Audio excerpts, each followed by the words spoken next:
Assalamualaikum warahmatullahi wabarakatuh. Selamat malam dan salam sejahtera untuk kita semua.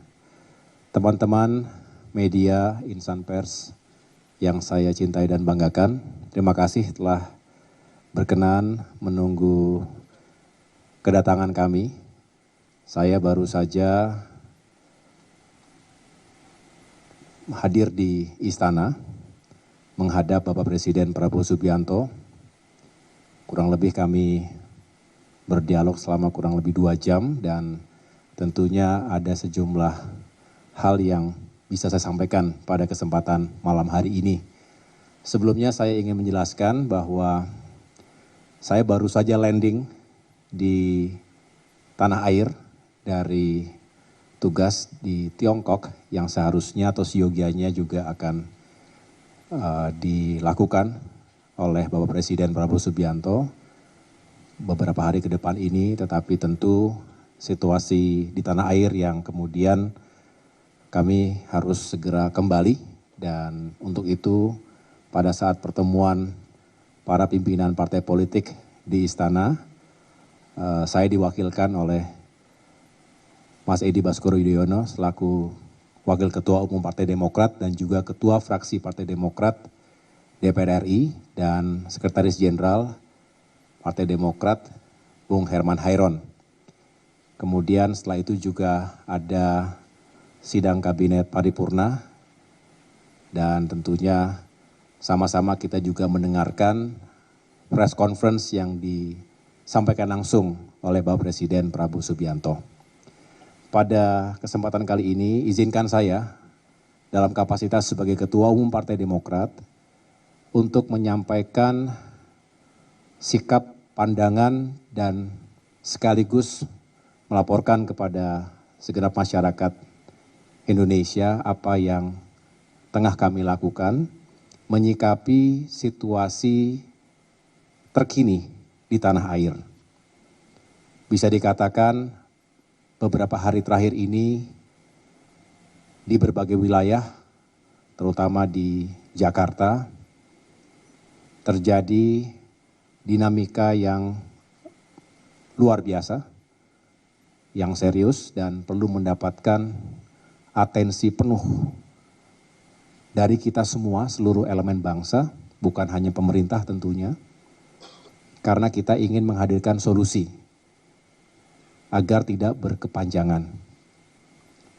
Dan tentu tanpa bermaksud mengulangi apa yang disampaikan oleh Bapak Presiden, tetapi tentunya kami sebagai bagian dari pemerintahan dalam koalisi yang dibangun bersama, tentu juga ingin mendukung penuh langkah-langkah yang telah ditetapkan oleh Bapak Presiden.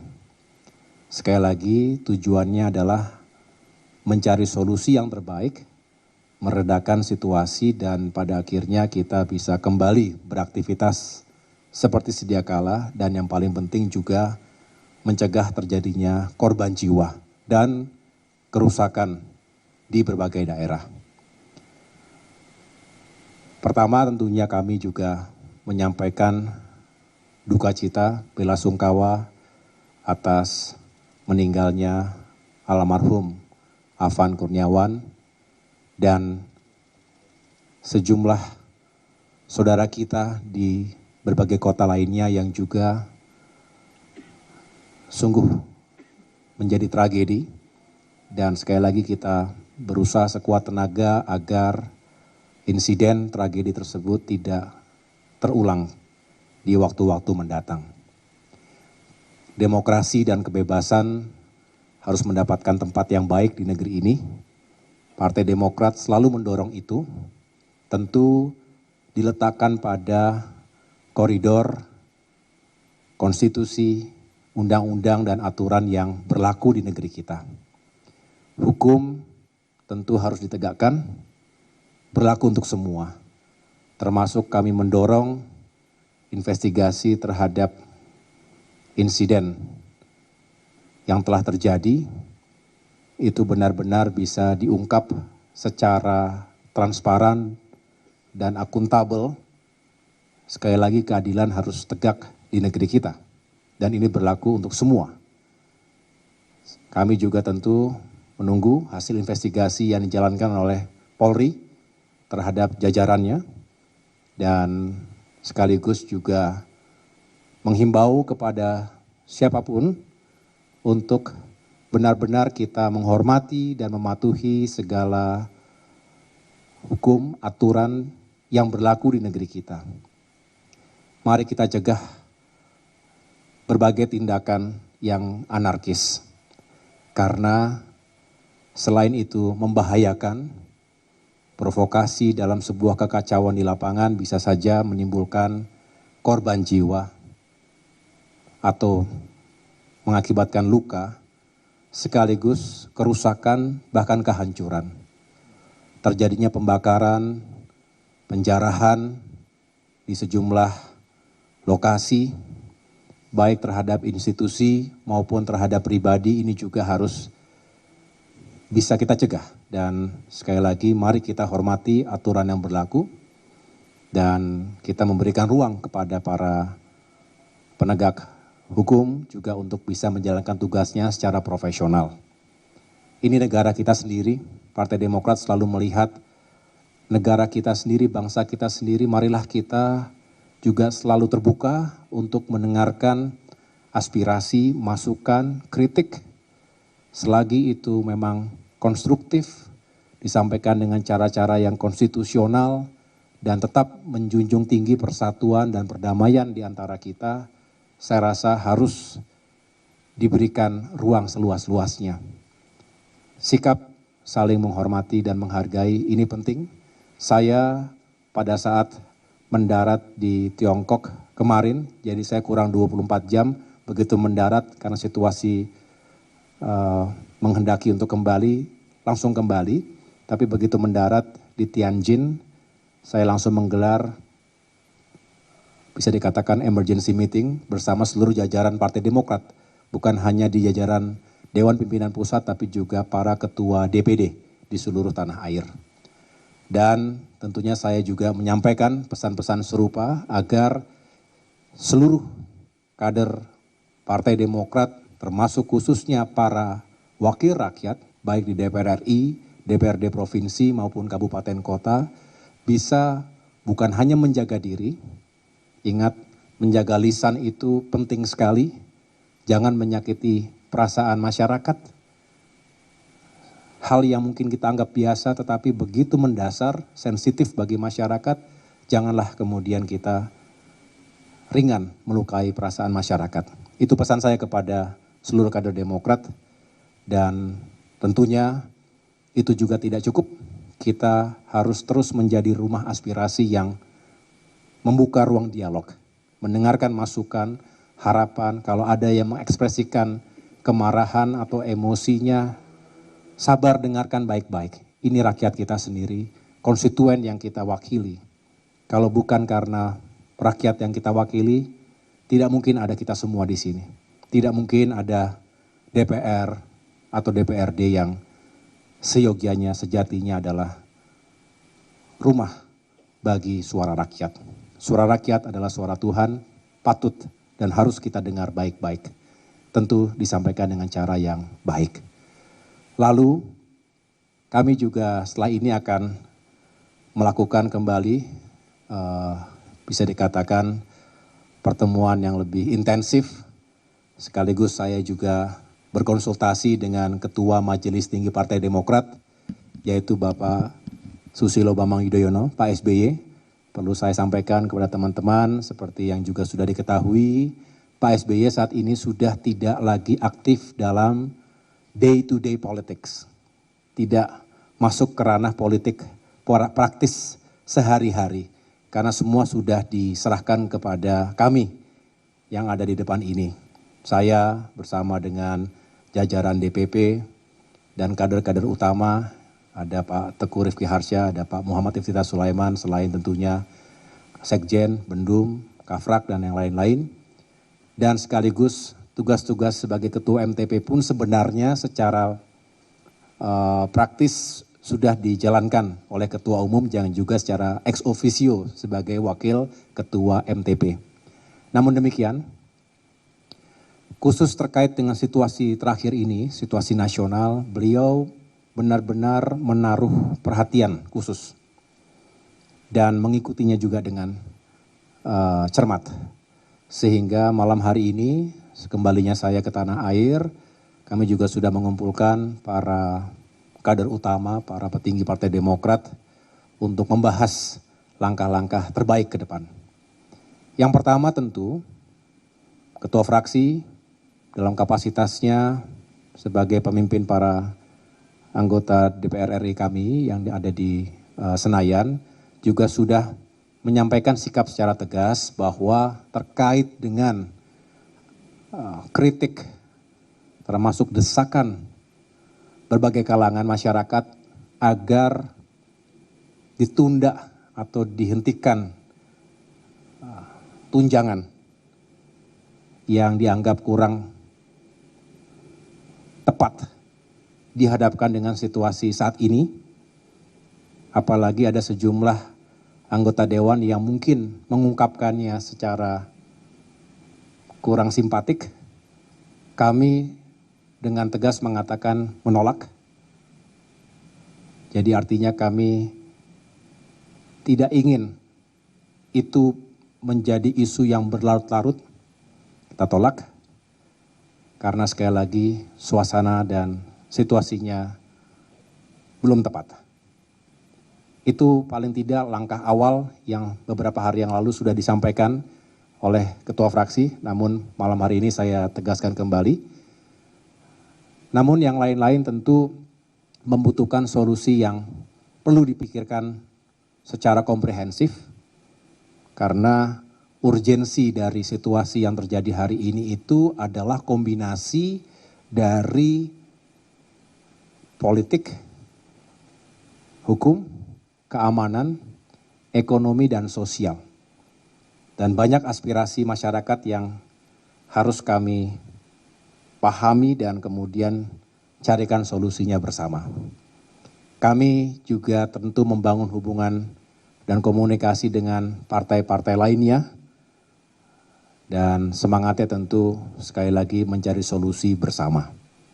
Pada akhirnya kita ingin negara kita kembali teduh, damai, karena hanya dengan itu kita bisa kembali fokus pada pembangunan.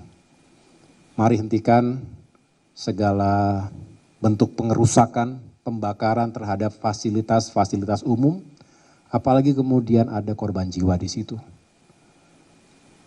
Dan kalau terjadi kerusakan demi kerusakan, bukankah itu juga akan menyulitkan kita semuanya? Mari sama-sama kita jaga situasi yang kondusif. Saya mengajak dan telah menginstruksikan kepada segenap kader Demokrat untuk juga menjadi bagian dari solusi. Jangan menjadi masalah. Tidak ada yang sempurna, tapi kita selalu mengevaluasi diri dan selalu ingin berusaha menjadi yang lebih baik, termasuk menjadi wakil-wakil rakyat yang lebih baik. Itu yang dapat saya jelaskan pada kesempatan malam hari ini. Selebihnya sekali lagi kami mendukung penuh segala upaya kebijakan yang diambil oleh Bapak Presiden Prabowo Subianto. Kami ingin segera bisa menetralisir situasi dan dinamika. Kita buka ruang di diskusi, dialog, menghadirkan semua elemen bangsa, para tokoh dalam dialog yang terbuka, dan sekali lagi satu tujuan yaitu mencari solusi yang terbaik untuk bangsa dan negara kita. Pada akhirnya kita menempatkan rakyat, kepentingan rakyat di atas segala-galanya. Itu adalah tujuan kita berbangsa dan tujuan kita bernegara. Demikian, terima kasih atas perhatian teman-teman sekalian. Kurang lebihnya saya mohon maaf. Wassalamualaikum warahmatullahi wabarakatuh.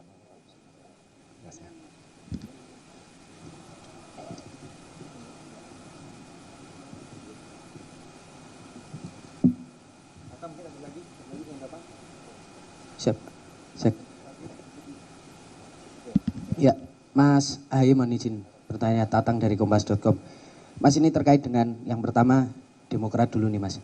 Kita lihat situasi di Jawa Timur, ternyata kantor gubernur dan wakil gubernur juga ikut dibakar. Apakah ada update dari Mas Emil Dardak mengenai situasi dirinya sendiri dan juga situasi di Surabaya seperti apa gitu. Yang kedua adalah soal demonstrasi kemungkinan kan masih akan berjalan sampai minggu depan. Ada himbauan apa dari Partai Demokrat sendiri untuk teman-teman yang mungkin akan datang aksi untuk tadi menghindari perusakan-perusakan. Dan yang ketiga terkait dengan jabatan Mas Ahaye sebagai Menko Infrastruktur. Kita melihat kemarin MRT sebagai salah satu objek vital juga ada salah satu stasiunnya yang terbakar Mas. Dan kemudian apakah juga ada concern khusus dari Menko Infrastruktur maupun pemerintah terkait dengan wilayah-wilayah perhubungan Mas, misalnya bandara, stasiun kereta dan lain sebagainya. Itu aja. Terima kasih Mas. Terima kasih Bung Tatang.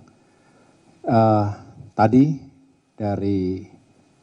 di perjalanan saya menuju Beijing sebelum kembali ke Jakarta, saya menelpon Wagub Jawa Timur yang juga adalah Ketua DPD Partai Demokrat Jawa Timur, Mas Emil Dardak. Ya, tentu saya bertanya bagaimana situasi di Surabaya secara khusus maupun di Jawa Timur. Memang tadi malam ya ada perusakan dan pembakaran Gerahadi yang tentunya selama ini menjadi kantor sekaligus rumah rakyat yang kita jaga bersama-sama, tetapi juga menjadi korban penghancuran dan pembakaran.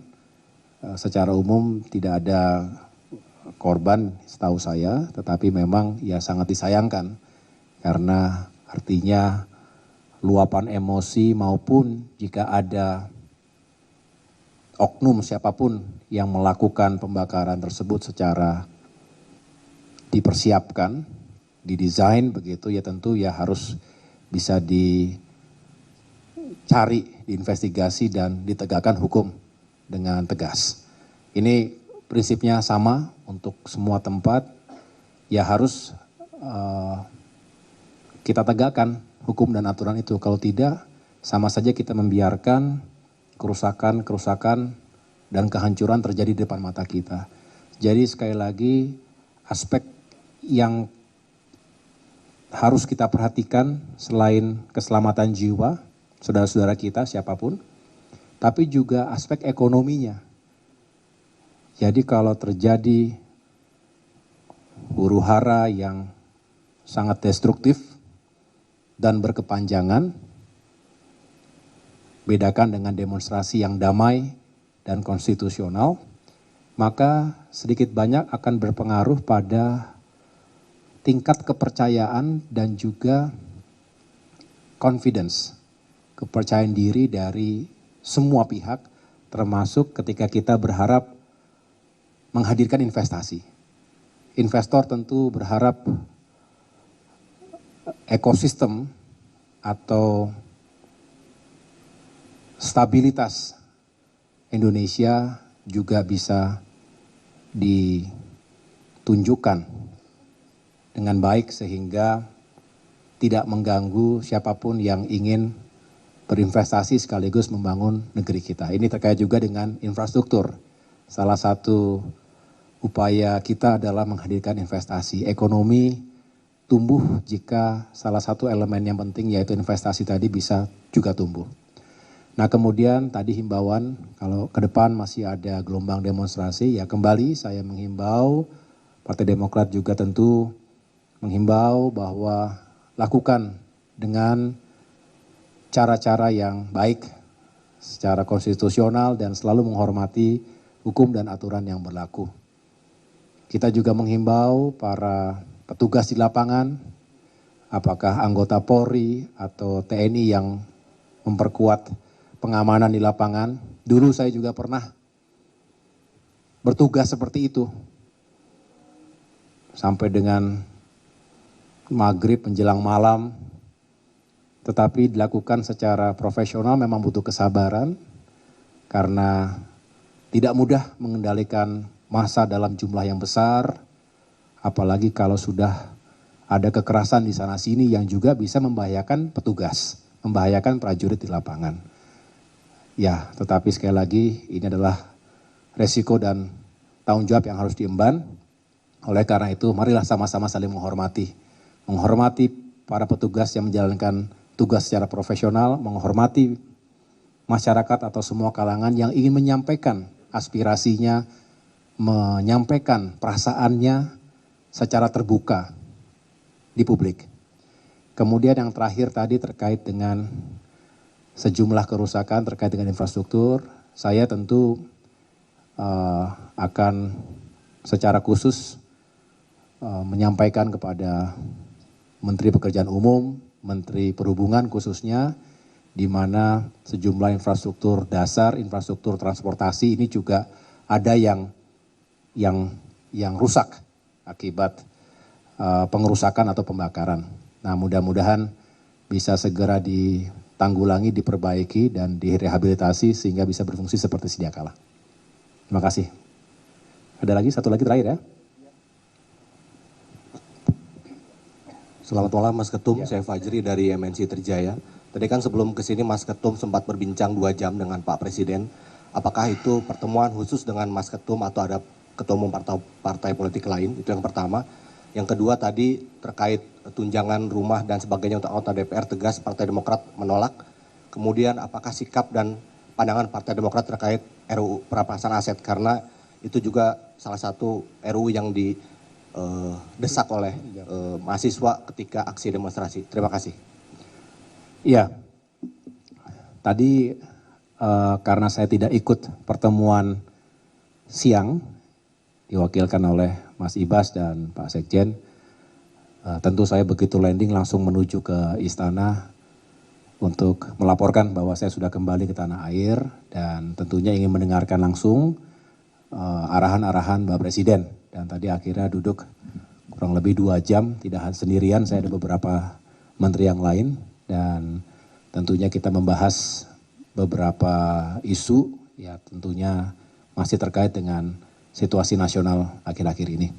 Dan beliau tentunya mengucapkan terima kasih karena Partai Demokrat juga terus memberikan support, diminta maupun tidak diminta, bukan hanya dalam statement atau sikap, tetapi juga langsung berusaha untuk juga mencari solusi.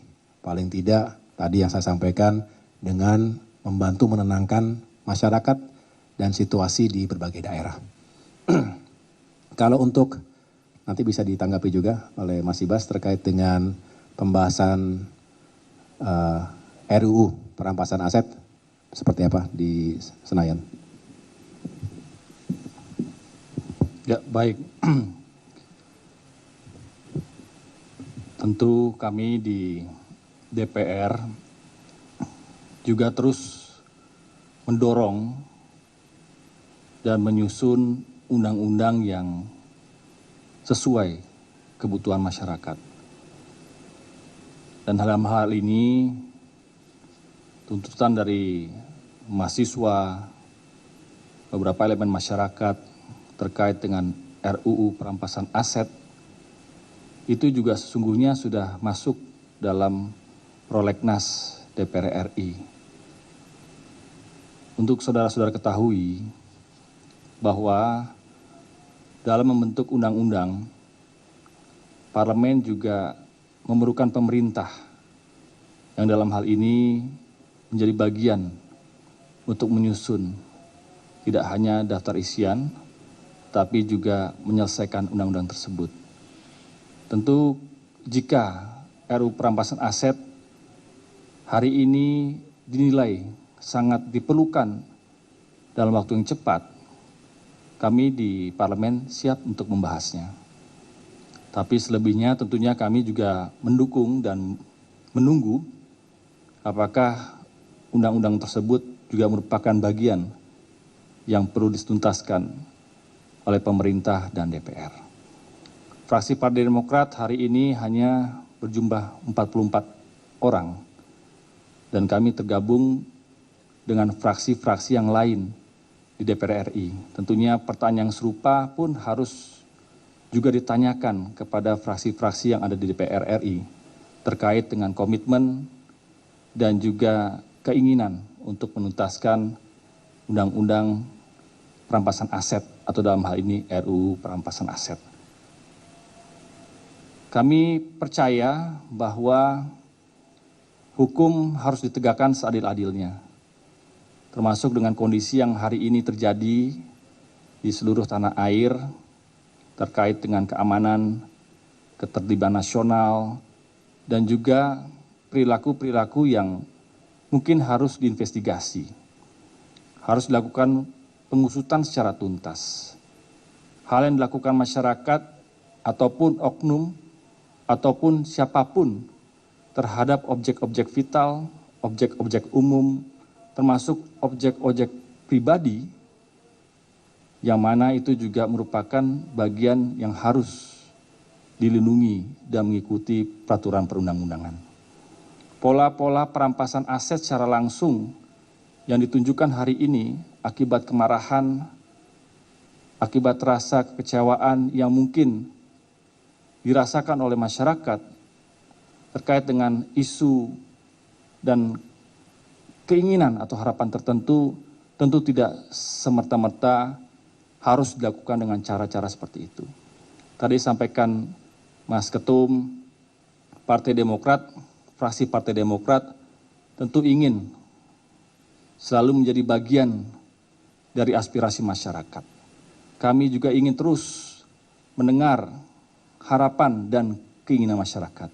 Kami juga ingin terus memperjuangkan program-program tidak hanya di bidang ekonomi, bidang sosial, dan kesejahteraan. Hampir setiap tahun selama 5-10 tahun terakhir, Partai Demokrat selalu juga memperjuangkannya, baik dalam rapat-rapat resmi dan juga pandangan-pandangan yang disampaikan oleh fraksi Partai Demokrat. Oleh karena itu, sekali lagi kami menunggu dan menyambut jika memang RUU perampasan aset hari ini adalah hal yang paling urgent, selain tentunya kita melakukan konsolidasi secara nasional, melakukan ketertiban umum, dan menindak tegas dari para pelaku-pelaku yang kemudian melakukan perusakan-perusakan dan kerusuhan-kerusuhan. Kami juga mendengar bahwa selain tentunya korban yang tadi disampaikan oleh Pak Ketum terkait almarhum Bung Afan, ada juga masyarakat lain yang menjadi korban di daerah-daerah tertentu. Kami juga mendapat masukan dan laporan, ternyata aparatur kita, kepolisian yang juga menjaga secara profesional, juga mendapatkan ancaman, teror, dan